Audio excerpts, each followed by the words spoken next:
Señoras y señores, bienvenidos al canal de podcast de la Fundación Rafael del Pino.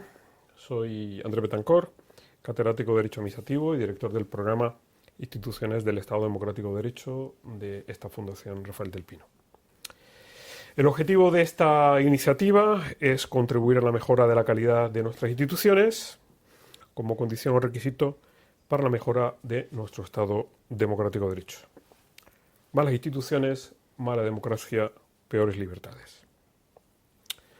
Hoy vamos a dialogar con Antonio Rodríguez Pina, presidente del Consejo de Administración y antiguo CEO de Deutsche Bank España, y con Antonio Lefue del Credit Suisse First Boston España.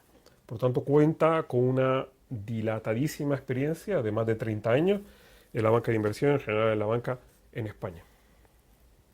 Vamos a conversar sobre el contexto económico de la crisis de las instituciones democráticas, teniendo bien presente la referencia alemana, que indudablemente tiene un interés y una actualidad indudable.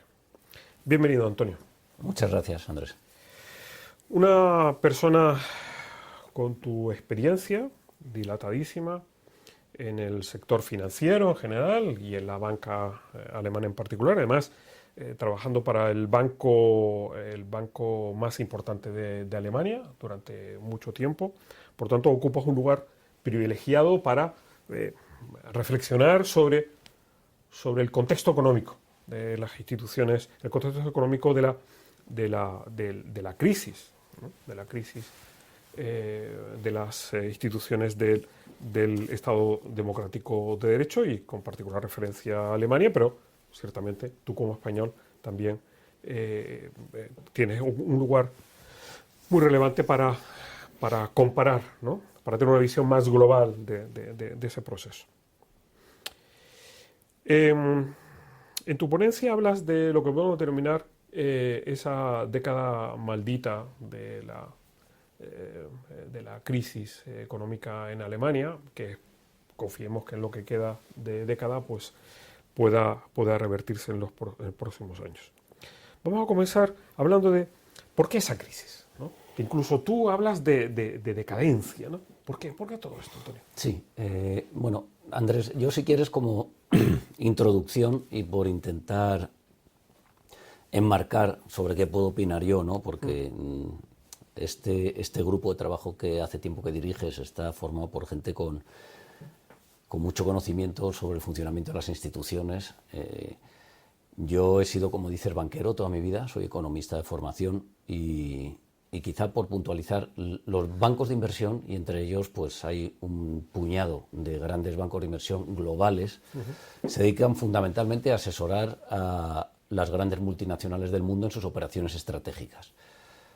Grandes multinacionales y con mucha frecuencia también asesoran a gobiernos en proyectos de financiación, son los que dirigen las emisiones de deuda pública de los estados, tienen mucha influencia a través de sus departamentos de research sobre la propia solvencia de los estados y si los estados están demasiado endeudados, si tienen problemas de déficit comercial.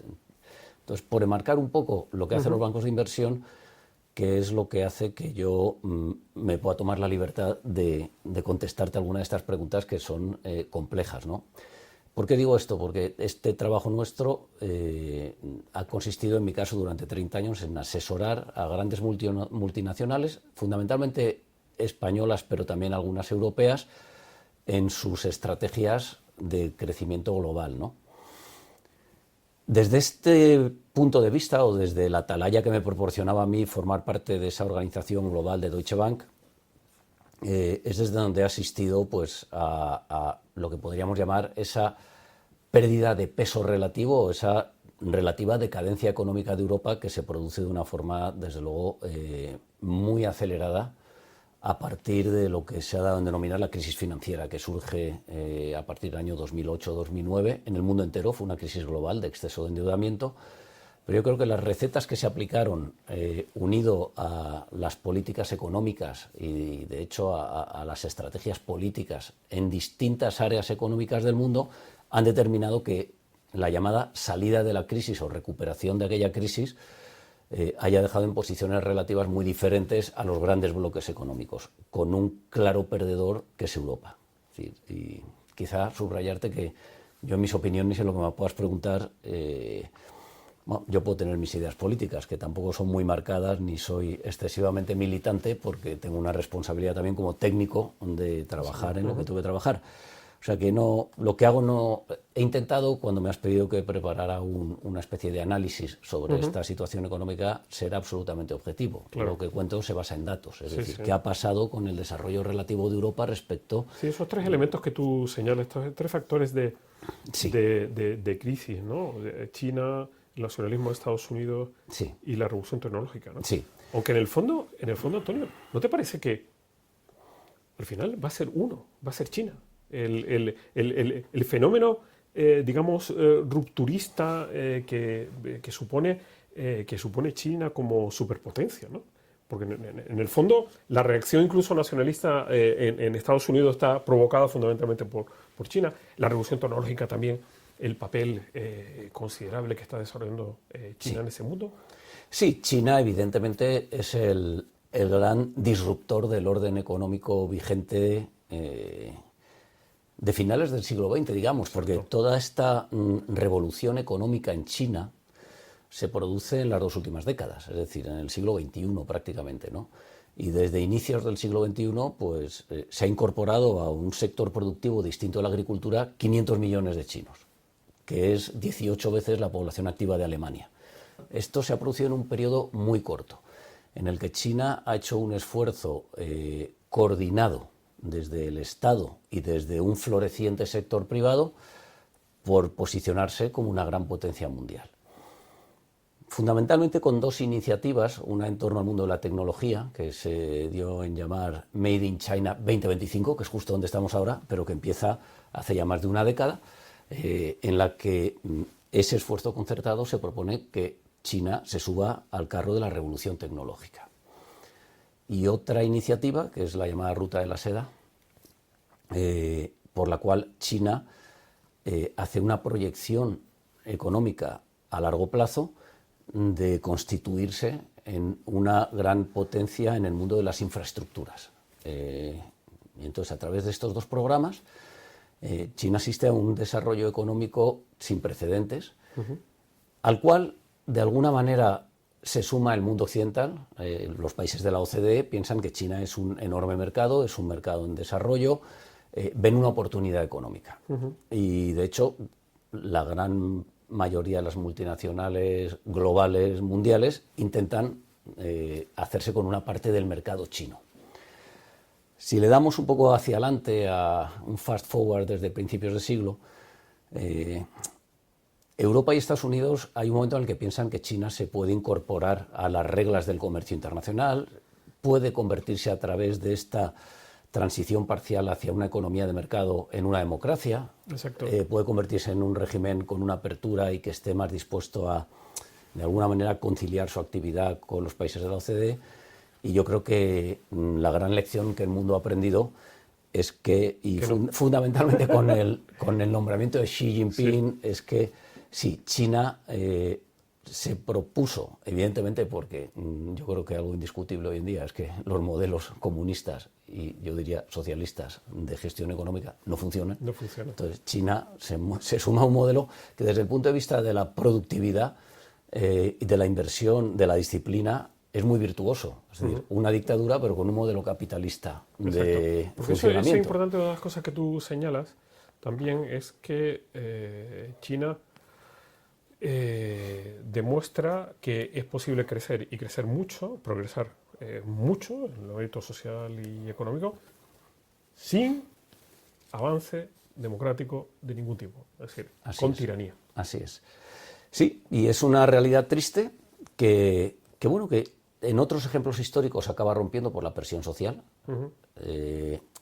Aunque tenemos ejemplos en los dos sentidos, ¿no? Tenemos ejemplos de países en los que al final una tiranía acaba en una revolución, que acaba con aquellos que tienen sometido al pueblo. Tenemos ejemplos tristes como Cuba, se me ocurre, en el que una tiranía que ha arruinado hasta la extenuación a un país se ha hecho tan omnipresente en todo que incluye probablemente la conciencia de la mayoría de la gente que vive allí. Es decir, que entonces, cuando la gente dice, no, China acabará saltando por los aires, porque es imposible mantener un número tan grande de gente en ese régimen de semiesclavitud o de grandes diferencias sociales entre la gente que ha sido riquísima y la que no, o con una evidencia que todos los gobernantes chinos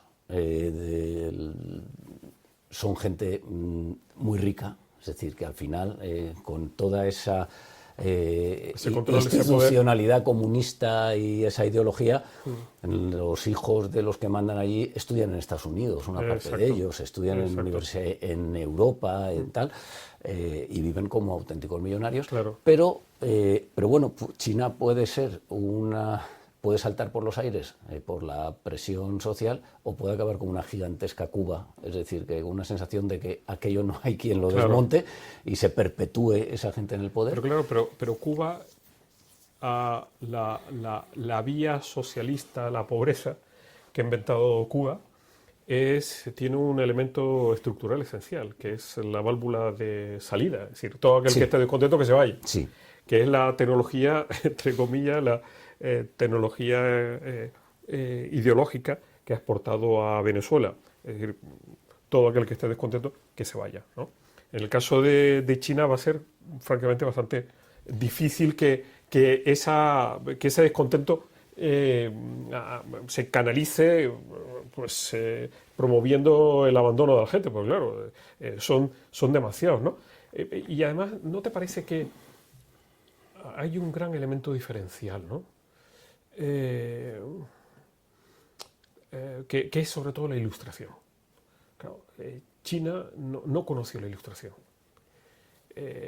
Rusia tampoco.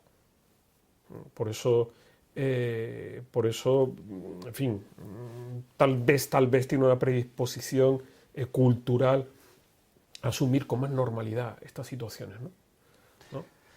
Sí, y fíjate que ese no es mi campo, Andrés, de eso sabes tú mucho más que yo, y claro, hacer predicciones sobre qué puede pasar. Tú hablabas de válvulas de escape, existen otras, ¿no? En Cuba tienes la válvula de escape de montarte en la piragua e irte a Miami.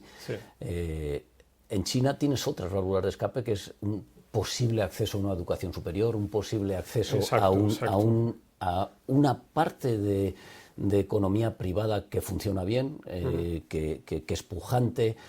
Es decir, que no lo sé, que supongo cada dictadura, supongo que no es mi ámbito. Quizá lo que sí es mi ámbito es la realidad es que esos programas de incentivación de la economía china tenían unas características particulares. Es decir, que China, a la vez que se integra en el mundo como potencia económica, y de una forma no explícita, pero que se hizo patente, decide no cumplir las reglas de comercio internacional, ni cumplir las reglas de reciprocidad jurídica ni política con los países con los que tenía relaciones económicas.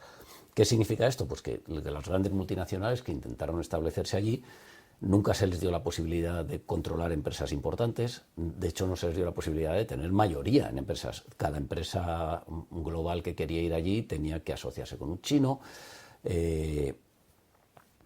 No había respeto por la propiedad intelectual, es decir, que esas empresas chinas se dedicaron a espiar, se dedicaron a capturar esa tecnología. De alguna parte, el exceso, digamos, de confianza de Occidente hizo que se pusieran muy pocas restricciones también a la inversión china en Europa, incluso en Estados Unidos. Hubo épocas, Estados Unidos reacciona antes a esto. Por Europa, pues quizá una falta de liderazgo unificado y el que ningún país tuviera liderazgo de decir, oye, que es que esto de China es una amenaza. Esto no es. Pues China se le dejaba comprar compañías estratégicas en Occidente, etcétera. Y bueno, lo que ha llevado es, la realidad con la que nos encontramos es que en el año 2025 en el que estamos, de los gigantes tecnológicos que hay en el mundo, que tienen una particularidad que podemos también tratar, que es que la tecnología no es un sector. La tecnología es, las grandes empresas tecnológicas son empresas que afectan a todos los sectores. Es decir, ya cuando hablamos de un Apple, de un Google, de un Amazon, de un Meta, lo que sea, estas ya no son un buscador de Internet, una compañía de acceso a Internet, es decir, son grandes conglomerados que van desde las telecomunicaciones al transporte, a la investigación médica, porque ya la cantidad de datos que manejan tienen filiales de todo, productos de consumo, etcétera. Entonces van vaciando. Y ahora con la inteligencia artificial, todo el proceso que tú estás diciendo se multiplica. Se va a acelerar. Se va a acelerar aún más. Se va a acelerar.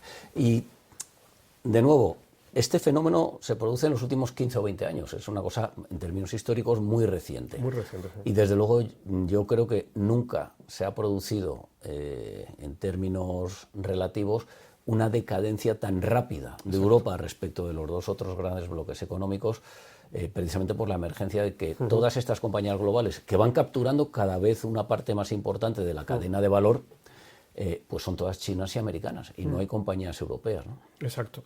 Y esto da pie al otro capítulo de tu ponencia, que son qué es lo que podemos hacer. Sí. Propuestas, soluciones. Ahí distingue entre el ámbito público y el ámbito privado. En el ámbito público, tus propuestas vienen a ponerte de manifiesto que eres un liberal pragmático.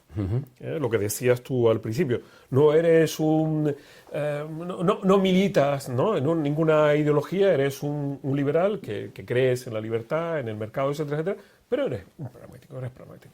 ¿Y eso que se pone en manifiesto? En que tú propones menos intervención, menos regulación en una serie de ámbitos, la competencia, medio ambiente, fiscalidad y mercado único, pero en cambio propone más intervención, más intervención, sentido más amplio en relación con I+D, defensa, comercio internacional, lo de la reciprocidad, ¿no? Esto, yo creo que lo que late en el fondo, tanto de tu ponencia como en el informe de Draghi, es una preocupación respecto de Europa como regulador, ¿no? Que regula sin tener presente lo que es lo importante, lo que es secundario, que regula en exceso determinados ámbitos que compromete el desarrollo económico, lo que estamos viendo respecto de lo que tú estabas hablando a propósito de las grandes tecnológicas. Son empresas enormes, gigantescas, ¿no? Sí. Lo que tú planteas respecto de la liberalización, entre comillas, en el ámbito de la competencia, ¿no? Sí. Bueno, sí, yo no me quiero definir, ni me puedo definir como ultraliberal, ni como ultraconservador, ni keynesiano, ni lo contrario. Es decir, he intentado que mi ponencia, sobre todo, como te digo, se base en hechos y en datos. Yo sí que creo que es un bien social la posibilidad de la prosperidad económica. Creo, evidentemente, en la libertad individual. Creo, por tanto, en la libertad de mercado. Y creo también que los gobiernos tienen una responsabilidad de legislar en una dirección que aumente la prosperidad de la gente, que aumente todo lo posible la igualdad entre la gente. Si eso no perjudica a largo plazo el que la gente entre en situaciones muchísimo más perniciosas, es decir, que probablemente Cuba argumentará que hay mucha igualdad en Cuba, pero tampoco se trata de llegar a eso. Entonces, yo intento ser lo más aséptico que puedo. Yo soy economista de formación y he tenido que estudiar mucha macroeconomía por mi profesión, por saber pues, cómo iban a evolucionar potencialmente los tipos de interés en distintos mercados, que depende también de cuál es la situación de sus economías.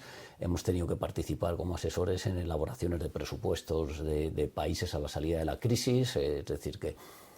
Y entonces mis ideas, que no son mías, evidentemente, es una recolección de ideas de gente que se dedica a esto permanentemente, muchos de ellos trabajando en la institución que yo trabajo, en otros bancos de inversión o en otros foros. Evidentemente hay una realidad, y es que, de nuevo, no me quiero remontar a épocas.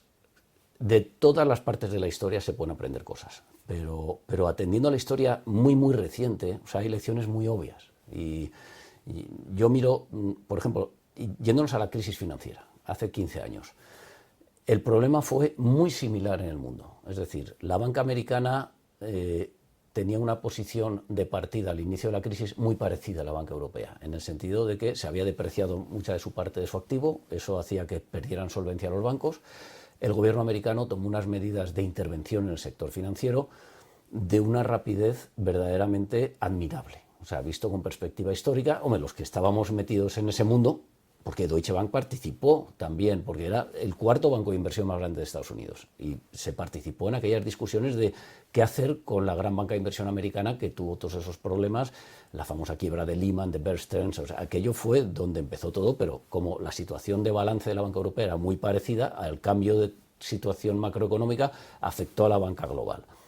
En Estados Unidos, en un año, se habían intervenido los bancos que habían que intervenir, los que estaban bien y los que estaban mal. A los que estaban bien se les dijo, tú tienes que hacer esto, yo te voy a facilitar esto, yo te voy a ayudar con esto, pero tú tienes que hacer esto, tú vas a dejar ya de ser independiente, te funciona. Todo eso se hizo en el transcurso de meses. O sea, al año y medio, los bancos que peor estaban ya estaban resueltos. Estaban integrados con otros, se empezaban a recuperar, etcétera. En Europa eso tarda prácticamente 10 años. O sea, en España no me quiero elaborar mucho porque es un tema ya muy específico, pero en Europa se tarda unos 10 años y no se acaba de resolver. Es decir, la banca europea, desde el inicio de la crisis hasta hace un año o dos, con la reciente subida en pico de los tipos de interés, ha estado 15 años reestructurando. Ha estado 15 años sin capacidad prácticamente de invertir, reduciendo sus plantillas, integrando sucursales, etcétera. La velocidad a la que se resolvió ese problema en Estados Unidos para mí ya era un primer síntoma de la distinta capacidad de reacción de las políticas económicas en un bloque y en otro. Y es por hablar de ese sector, es decir, que, como digo ahí en ese papel que te di, al inicio de la crisis, cuando yo entré a trabajar en Deutsche Bank en el año 2004, Deutsche Bank era el mayor banco del mundo por capitalización bursátil, el mayor del mundo por capitalización. Y en aquel momento los 10 primeros bancos europeos por capitalización capitalizaban más que los 10 primeros bancos americanos.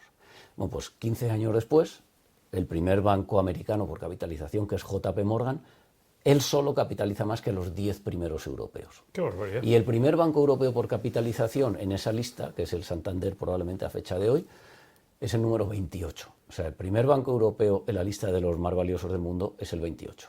Eso es un resumen. Si de eso fuéramos tirando de los hilos, por qué se ha producido eso, encontraríamos la respuesta a todas esas deficiencias de aplicación de política económica que ha sufrido Europa. Eso es muy interesante. Eso es muy interesante porque estás señalando, digamos, la causa, ¿no? Sí, y he querido ponerte un ejemplo de cómo, por eso que no soy ultraliberal, creo que los gobiernos tienen responsabilidades en la economía, tienen herramientas. En la defensa también, poner manifiesto, el I+D. Evidentemente, pero evidentemente hay que hacer un autoanálisis, una autocrítica cuando esas políticas que aplican los gobiernos no funcionan. Porque esto que te he contado de los bancos, Andrés, no es muy diferente en las empresas de telecomunicaciones, no es muy diferente en las empresas del automóvil, no es muy diferente en toda la gran industria europea. Exacto. Claro, esa decadencia lo que ha hecho es que en el año 2000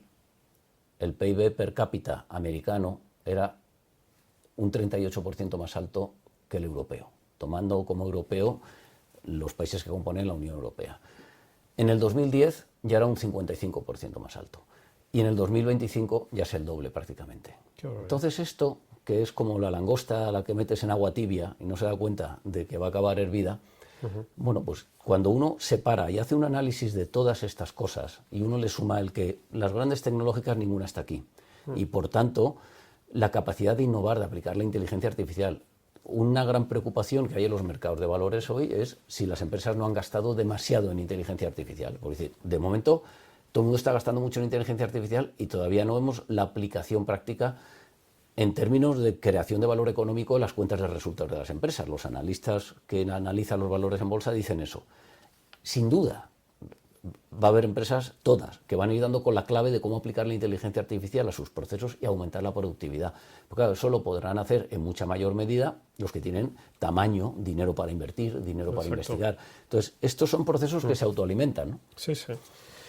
Muy interesante, de verdad, Antonio. Podríamos seguir hablando porque esto es, yo creo que apuntas a una de las claves que es esencial del proceso de crisis de las instituciones democráticas que estamos viviendo, ¿no? Si esa decadencia europea de la que habla, lógicamente tiene que tener una proyección sobre las instituciones democráticas también. Podríamos hablar incluso también de una decadencia de la institución democrática. Bueno, con estas últimas palabras de Antonio, de verdad que muchísimas gracias, Antonio, por esta intervención, estas palabras que de verdad que ilustran e iluminan muchas cosas que nos interesan. En la próxima sesión trataremos sobre la evaluación legislativa con la profesora Maribel Álvarez Vélez. Gracias a todos ustedes por su atención. Les invitamos a que continúen atendiendo este canal de podcast de la Fundación Rafael del Pino. Muchas gracias.